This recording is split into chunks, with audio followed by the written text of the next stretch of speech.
നടൻ കൃഷ്ണകുമാറിന്റെ മകളും social media ഇൻഫ്ലുവൻസറുമായ Diya കൃഷ്ണയുടെ സ്ഥാപനവുമായി ബന്ധപ്പെട്ട വിവാദങ്ങൾ ചർച്ചയാകുകയാണ്. ഈ സാഹചര്യത്തിൽ പല ചോദ്യങ്ങളും ഉയരുന്നുണ്ട്. ദിയ കൃഷ്ണയുടെ സ്ഥാപനമായ OBYOCയിൽ നിന്ന് 69 ലക്ഷത്തിലധികം വരുമാനം ലഭിക്കുന്നുണ്ടോ? ദിയയുടെ ഒരു മാസത്തെ വരുമാനം എത്രയാണ് തുടങ്ങി പല ചോദ്യങ്ങളും കമന്റ് ബോക്സുകളിൽ നിറയുന്നുണ്ട്. യൂട്യൂബിൽ നിന്നും ബിസിനസ്സിൽ നിന്നുമൊക്കെയായി ഉയർന്ന വരുമാനം തന്നെയാണ് ഈ 27കാരി സമ്പാദിക്കുന്നത്. 1.2 മില്യൺ സബ്സ്ക്രൈബേഴ്സുള്ള യൂട്യൂബ് ചാനലാണ് ദിയയുടേത്.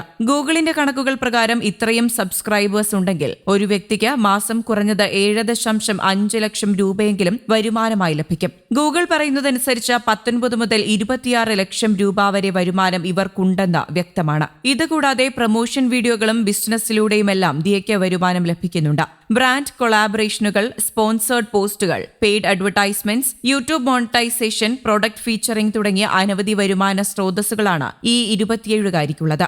ഗൂഗിളിന്റെ ജനറൽ കണക്കുകൾ അനുസരിച്ച് ഒരു ഇൻസ്റ്റഗ്രാം റീലിന് 1.5 ലക്ഷം രൂപ മുതൽ 2 ലക്ഷം രൂപ വരെയും, ഒരു ഇൻസ്റ്റഗ്രാം സ്റ്റോറിക്ക് 40,000 രൂപ മുതൽ 80,000 രൂപ വരെയും, ഒരു ഇൻസ്റ്റഗ്രാം പോസ്റ്റിന് 1 ലക്ഷം മുതൽ 2 ലക്ഷം രൂപ വരെയും, ബ്രാൻഡ് പാക്കേജുകൾക്ക് 3 മുതൽ 5 ലക്ഷം രൂപ വരെയും ആയിരിക്കാം ഈടാക്കുന്നത്. പ്രീമിയം ബ്രാൻഡുകൾക്ക് ഇതിലും ഉയർന്ന നിരക്കുകളാണ് പല ഇൻഫ്ലുവൻസർമാർക്കും ലഭിക്കുന്നത്. എക്സ്ക്ലൂസീവ് ഷോട്ടുകൾ ഉണ്ടെങ്കിലോ മറ്റ് സോഷ്യൽ മീഡിയ പ്ലാറ്റ്ഫോമുകളിൽ പോസ്റ്റ് ചെയ്യുന്നുണ്ട് എങ്കിലോ നിരക്കുകളിൽ വ്യത്യാസം വരാം. ഇതുകൂടാതെ പബ്ലിക് അപ്പിയറൻസസ് പരിപാടികളിലും വലിയ തുക നൽകിയാണ് സംഘാടകർ ഇൻഫ്ലുവൻസർമാരെ സമീപിക്കുന്നത്. പണം തട്ടിയ സംഭവത്തിൽ നിരവധി പേരാണ് ദിയയെ അനുകൂലിച്ചുകൊണ്ട് സോഷ്യൽ മീഡിയയിൽ രംഗത്ത് വന്നത്. അതേസമയം ദിയയ്ക്കെതിരെയും അഭിപ്രായങ്ങൾ വരുന്നുണ്ട്. നികുതി വെട്ടിപ്പിന് ദിയ ശ്രമിച്ചു എന്നാണ് ചിലരുടെ ആരോപണം. സാമ്പത്തിക തട്ടിപ്പ് കേസിൽ കൂടുതൽ അന്വേഷണത്തിന് പോലീസ് ഒരുങ്ങുകയാണ്. ബാങ്ക് അക്കൌണ്ടുകൾ പരിശോധിക്കും. ദിയയുടെയും ജീവനക്കാരുടെയും അക്കൌണ്ടുകൾ പരിശോധിക്കാനാണ് പോലീസ് തീരുമാനിച്ചിരിക്കുന്നത്. ഇത് സംബന്ധിച്ച് ബാങ്കുകൾക്ക് പോലീസ് കത്ത് നൽകിക്കഴിഞ്ഞു.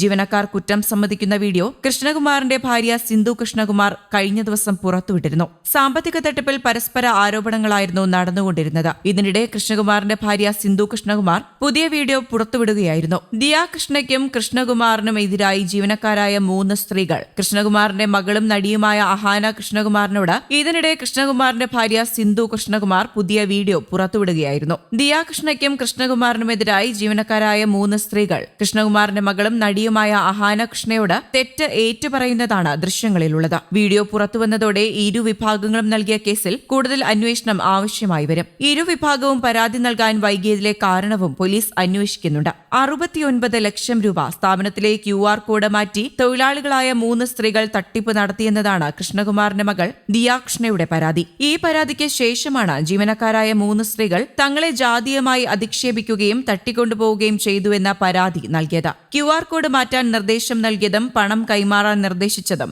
ദിയ കൃഷ്ണ തന്നെയാണെന്ന് ജീവനക്കാരായ 3 സ്ത്രീകളുടെയും ആരോപണം ഉയരുകയും ചെയ്തു. എന്നാൽ ഇത് പൂർണ്ണമായും തള്ളുന്നതാണ് കൃഷ്ണകുമാറിന്റെ കുടുംബത്തിന്റെ വാദങ്ങൾ. ഇരുവിഭാഗവും നൽകിയ പരാതിയിൽ വ്യക്തത വരുത്താൻ വിശദമായ മൊഴികൾ രേഖപ്പെടുത്തേണ്ടി വരുമെന്നാണ് പോലീസ് അറിയിച്ചിരിക്കുന്നത്. News desk Kerala Kaumudi.